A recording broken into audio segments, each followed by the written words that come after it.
بعد أعوذ بالله من الشيطان اللعين الرجيم. بسم الله الرحمن الرحيم.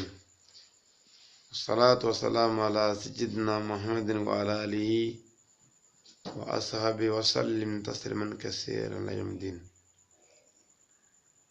وعمل ما سلام الجماعة جنا مسو ملكون والملك فيه. أنا دعوك أنا جماني نوي مالي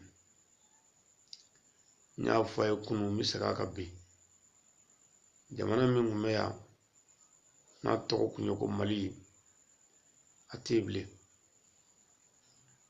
mumuke wala saka mali soro mali kuraka jo utinya bada fangan jana nga dimisona angu mara tu mana jamana de munu jamana bla gelya kama anga hagli tula numa fenzro kana nu nana ngu bla dola wala so ka mayake nu were fenzro kana angu bismillah to mana angana to chen ka duka fisrola no kara jamana fen jamigla demise mun ni shini ma fawi shini ma baw olu de gara peri la bi glomi daga deya jeneya ani shwani fanani banani na fara ko de shini fayi aban jigi misa kusube mali tabulula abalma ke ali sangare de banya krop mabbe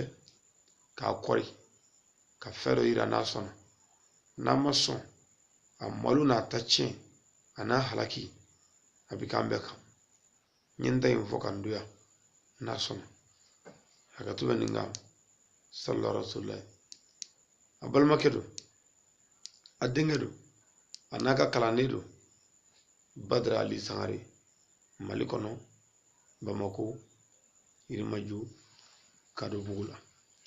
Assalamu alaikum warahmatullahi ta'ala wa barakatuh.